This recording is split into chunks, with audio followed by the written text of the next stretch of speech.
In late October 1998, Chris and his younger brother Scott decided to try a game that they had heard other kids at school talking about. It was around Halloween after all, so both boys decided, why not have a little fun? It's not like any of it's real, right?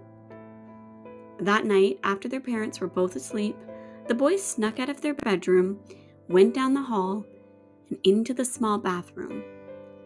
It had a single dim light and a mirror that stretched from the sink to the ceiling. Locking the door behind them, as the rule said, they looked at each other with excited anticipation. "No way out once you start," Scott whispered with a nervous grin. Scott said her name once, Bloody Mary. Twice, Bloody Mary. And then for a third time. But nothing happened. Scott could see his brother give him a look that said, "Well, can't quit yet. Maybe we just need to say it more times," he whispered. So, again, the boys chanted, this time in unison. Bloody Mary, Bloody Mary. And then around the 8th or 9th time, they heard it. A sound that didn't belong in the tiny room. It wasn't a creak or a bang or one of them trying to scare the other. No, it was the sound of sobbing. Soft, broken, feminine sobs that were coming from the bathtub behind them. And this wasn't the kind of crying you could fake, one that you could mess with your siblings and pretend you were doing. No, this felt real, desperate even. The kind of sound that makes your stomach twist because you can feel the pain that grows behind it. The boys looked at each other through the mirror reflection and froze. The air in the room felt thick, heavy, and deeply cold. Scott, slightly shaking, elbowed Chris. "Check it out," he whispered as they stared at each other and then the closed shower curtain. With a shaking finger, Scott reached across and grabbed the edge, and with one swift movement, yanked it open. But there was nothing. The crying had stopped instantly. Nothing was there. Just silence. Without another word, the boys turned, unlocked the door with shaking hands, and ran down the hall, slamming their bedroom door behind them, promising to one another that they would never try that again. Welcome back, spooky souls, to a brand new episode of Let's Talk Spooky. Happy spooky season to you all. If this is your first time listening, welcome. Here at Let's Talk Spooky, we dive into the creepy, paranormal, and haunted folklore of some of the most seemingly normal locations, downright scary themes, and definitely creepy topics. So if that's your vibe, you are in the right place. And I am so excited to say that in the past couple of weeks, our little community has really started to grow. And I really love hearing and reading all your comments and feedback, so please keep sending them our way. As Halloween approaches, I have been thinking about some traditions that we seem to follow to get us in the Halloween spirit. For me, it's watching horror movies with my golden retriever, who, if we're being honest, pretty much hides under the blanket most of the movie. But I also find there's something about this time of year that brings out the kid in all of us. No matter what age we're at, it summons a bit of nostalgia. I'd love to hear your spooky season traditions, so if you have one, please leave it in the comments below or DM me on our socials, which you can find in the description box below.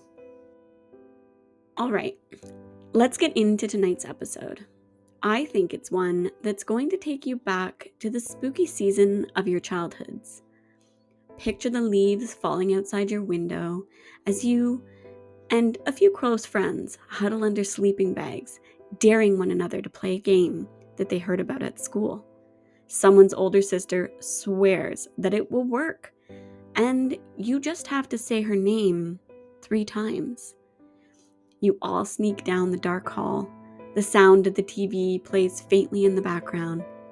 Giggling, you all huddle into the bathroom and silently close the door behind you. Bloody Mary, Bloody Mary. The mirror flickers with shadows that look almost human. Someone screams, everybody bolts, and the story spreads by morning. We didn't need horror movies to learn how to be afraid.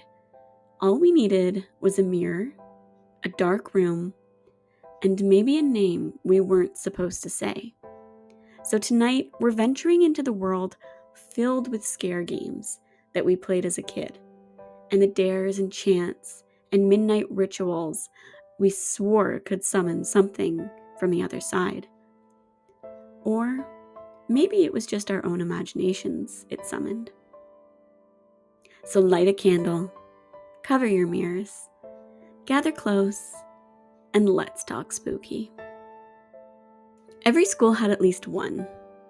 The kid who swore they played. Maybe it was in the bathroom after gym class, or maybe it was at a sleepover party, with the lights out and a single candle flickering between them and the nervous laughter of friends. But someone always claimed they saw her. In some versions, she's trapped in the glass. In others, she'll show you how you die. But the undertone of the narrative always stays roughly the same. When you call her, she will come. This seemingly innocent child's game spread like wildfire through generations of kids who whispered tales of their experience on the playground, tested it in bathrooms, and traded it like a secret currency of fear. But Bloody Mary didn't start in the schoolyard or a bathroom mirror.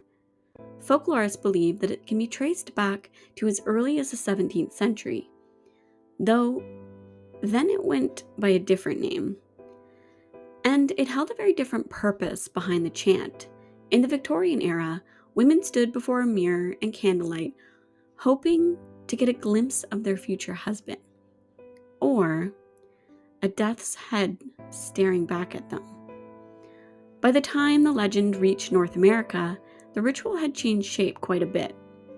The candle stayed, the mirror stayed, but the hope, it turned to fear. What began as a superstition became a performance, passed from one generation to the next, until it finally landed in the hands of children who didn't know they were keeping a very old spell alive. The version of Bloody Mary we all know today began roughly in the early 70s. It suddenly became a fusion of history and horror. Some scholars connected it to Mary Tudor, who, for her time as Queen of England, killed a number of Protestants, gaining her the famous nickname Bloody Mary, which we had touched on in a previous episode on haunting nursery rhymes. If you're interested to check out, it's linked in the description box below. Others whispered about Mary Worth, a witch who was burned in colonial America. Then there's those who blamed Elizabeth Bathory, a Hungarian countess accused of bathing in the blood of her victims. They all seem like strong contenders, if you ask me. Though whether she was a queen, witch, or legend, her image, much like the game, shifted from simple mirror divination to becoming something far more powerful, a ritual of belief passed down through generations of children just looking for a little scare. But that's how it always starts, right? A sleepover party, someone said they heard about a game, you say her name 3 times and she'll show up. And even though we all swore we didn't believe in ghosts, we had to try it. I know I did. And I'll tell you about that in another episode, I think. Because when you're young, fear isn't something you run from. It's something you challenge. And that's truly what mirror games are, right?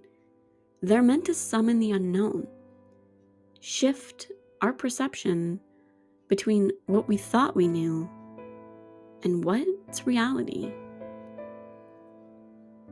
This next game is one I'm sure that you've tried at least once. And if you've seen the pop culture movie The Craft, you're going to know exactly what I'm talking about. Light as a feather, stiff as a board.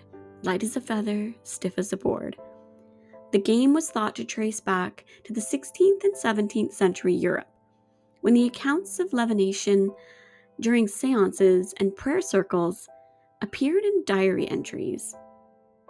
Even Samuel Pepys, in 1665, described a group of London children trying to lift a boy's body using only 2 fingers and whispering the chant in unison. Those same whispers reemerged centuries later in basements and living rooms, where we repeated them word for word, light as a feather, stiff as a board. It sounds innocent, right? Until it works. Or at least until it feels like it works. And in the digital age of social media, the rituals that were once fun basement games, they took a different spin. In the mid-20th century, around 2010, the Charlie Charlie Challenge swept across social media. All you needed was 2 pencils balanced across a sheet of paper, and then the players would ask, "Charlie, Charlie, are you there?" Videos flooded the internet of pencils spinning, lights flickering, screams and echoes from behind shaky phone cameras. Whether the pencils moved with air current or maybe an unseen hand, the stories that came out were just as terrifying regardless. One story in particular, out of a small town near Ohio, was horrifying enough to go viral. What seemed like just a regular sleepover with a few friends became something way more sinister. After enjoying pizza, the group of kids decided to try the viral game that they had seen on social media. They turned off the lights, lit a few candles, and hit record on their phone. They balanced the pencils and asked the questions, "Charlie, Charlie, are you here?" And the pencils twitched, and then slowly turned towards yes.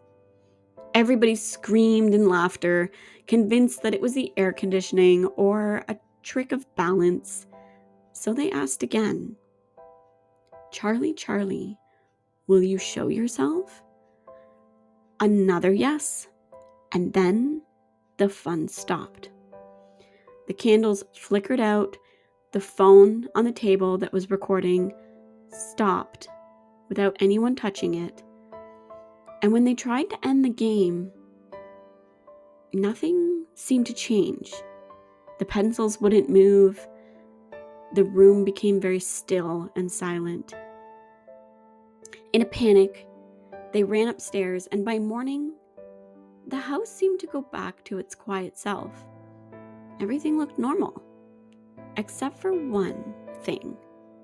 The girl who had started the game claimed that when she woke up, she found both of the pencils laying beside her on her pillow in a perfect cross form. Now, maybe it was a prank, maybe it wasn't. And if you ask any of those kids now, they'll probably tell you the same thing. Games like that aren't just games. You can stop playing, but that doesn't mean the game is done playing with you.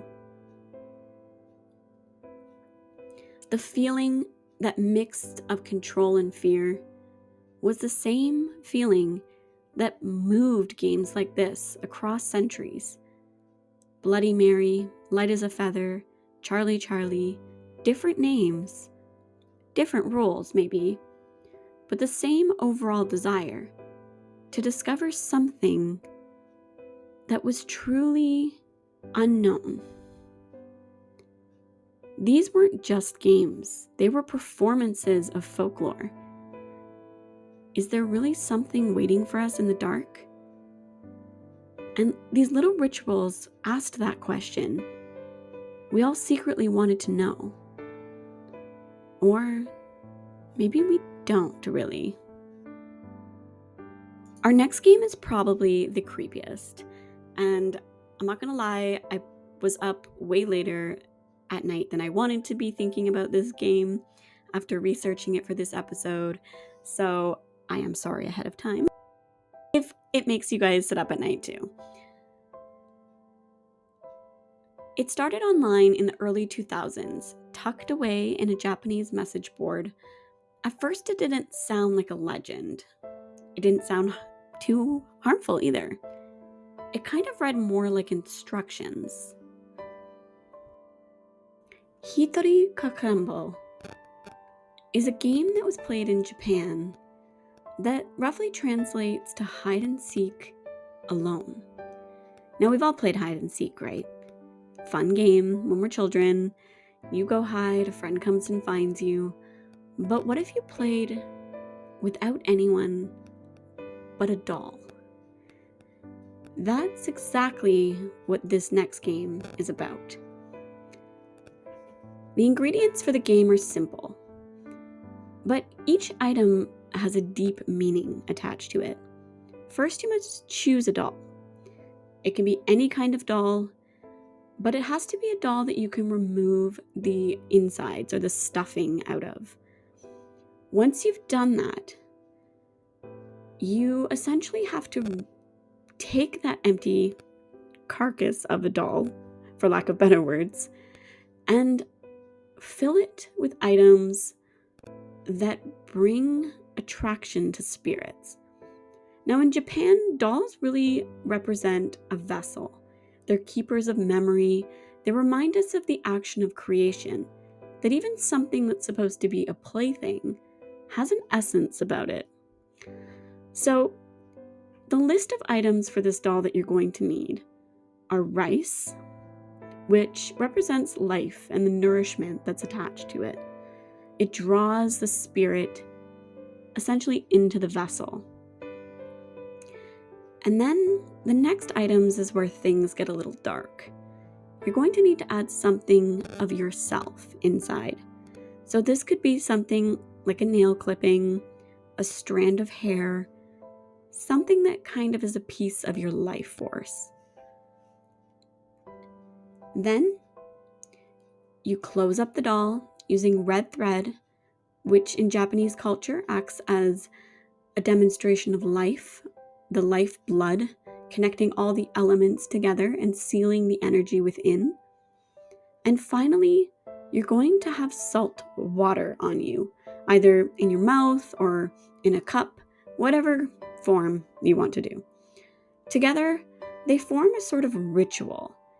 But the scary part of this is this ritual was woven over thousands of years of Japanese folklore. It's not just a bunch of ingredients on a web browser. It has deep spiritual meaning. But I'm going to explain it to you anyway, because I do think that the process of this is quite interesting. So the game itself starts at 3 a.m., which is the witching hour.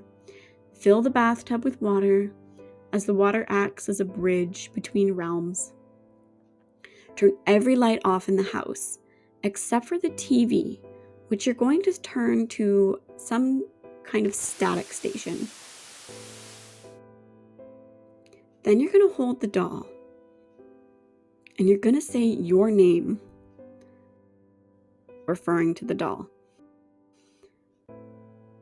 Then you're going to stab the doll with a knife, needle, or scissors, symbolically giving it a body. Place the doll in the tub, and then go hide. Of course, it's meant to be a game, right? But the stories that have followed the threads on this, they say otherwise. One user I found wrote that after playing the game, she could hear wet footsteps walking through her apartment, though the floor was completely dry. Her bathroom door creaked open on its own, and she swore that she found pieces of the doll's thread, which she knew she had wrapped tightly around him. Another said they had played it with friends, streaming it live on social media, and the video showed nothing unusual until one of them whispered that the TV had changed. The static was no longer flickering, it was actually forming what looked like a dark shape that was reflecting almost like a shadow in the corner of the television. The camera glitched, and then the feed cut out completely, and they weren't able to reconnect. No one could reach either of the players for hours, and when they finally posted again, they said, "Don't play this game, especially alone."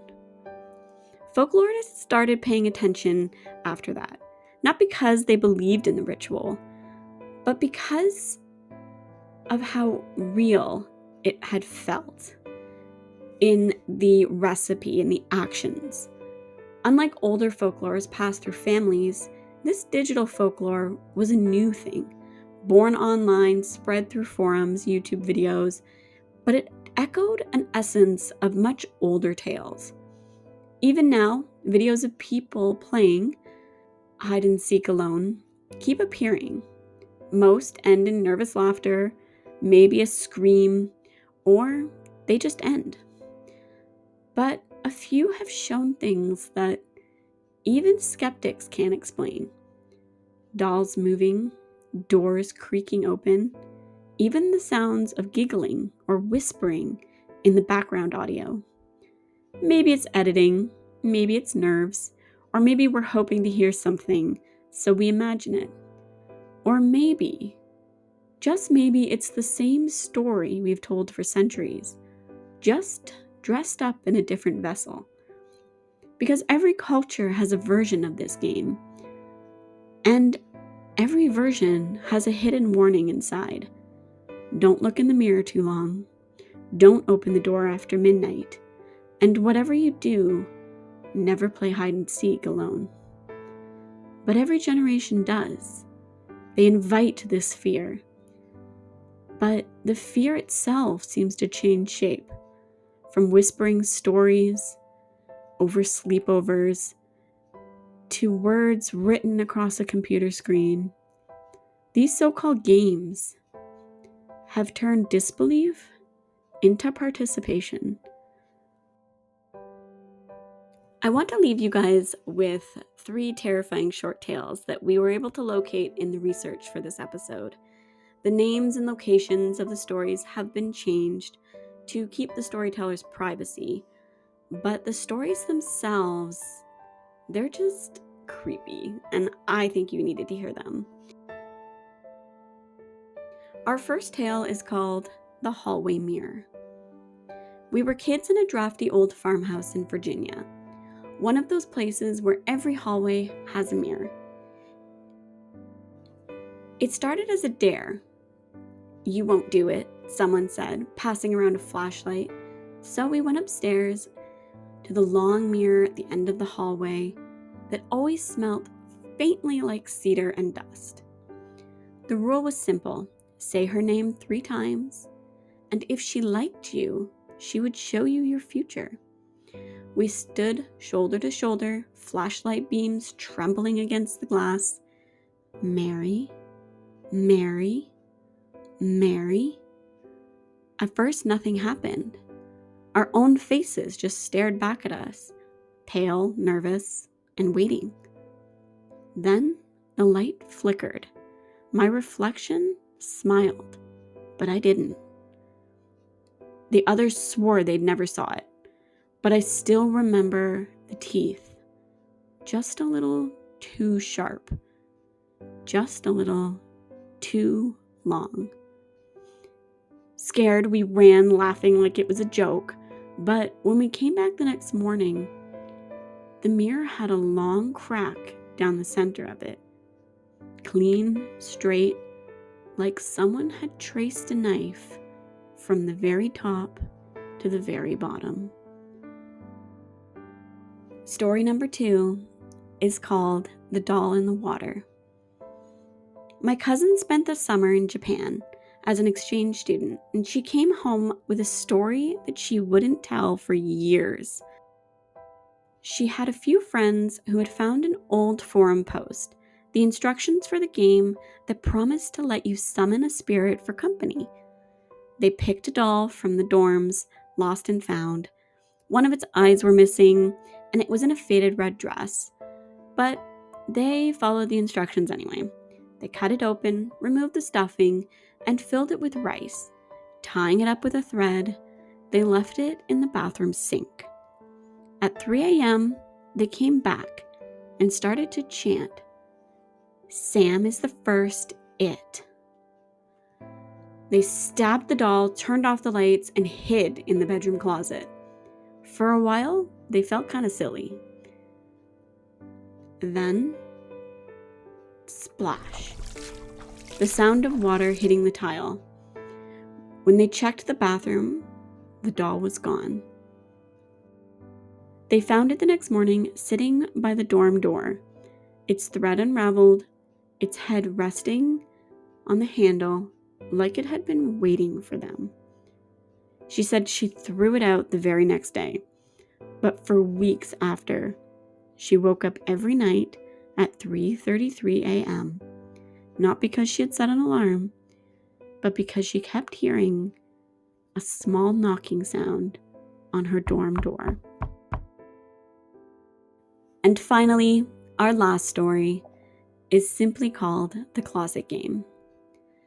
It's one of those stories that makes you feel older than it is, whispered between kids at sleepover, half a challenge, half a warning.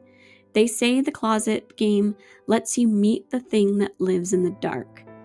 You don't need a candle or salt or chanting, just a single match. And the rules are simple. Go into the dark closet alone, hold an unlit match, close the door behind you, and say, "Show me the light or leave me in darkness." If you hear a whisper behind you, you have to light the match immediately. But if it goes completely silent, that means it's already too close. I didn't believe any of what this was, so of course I had to try it. It was at my friend Leah's house, an old split level with thin walls and a basement that smelled like the rain. We were 13, bored, and we dared each other to do something super spooky. I volunteered to go first because I didn't believe in any of that stuff. The closet was smaller than I expected, packed with winter coats and boxes. I shut the door, air pressed closely around me. Show me the light or leave me in darkness. Nothing, just the sound of my heartbeat. I reached for the matchbox, trying to laugh, but then I heard it. A long, slow breath. Not mine, right behind me. I fumbled with the match as fast as I could. My fingers were slick with sweat. The box slipped and hit the floor, and the sound of the matches scattered. I could feel the warmth on the back of my neck, like someone was leaning in close enough to whisper against the hairs. When I finally lit the match, the flame jumped, and I caught a glimpse of the coat swaying, even though there was absolutely no draft. I banged against the door and yanked it open and ran. Leah swore I'd only been in there for a few seconds, but it felt like minutes had passed. Later, when we went back to grab our stuff, we noticed 3 faint scratches on the side of the door, thin parallel lines running right where my neck would have been. Her mom thought it was the wood grain, but every time I think about it, I remember that sound. The slow, steady breathing that wasn't mine. Maybe just curiosity, or maybe it was something older. A need to test the edge of what was safe, to feel the world breathe back when we whispered into the dark. Every generation rewrites the same stories. We just give them new names, new ways to dare each other, but underneath it all, the lessons never truly change.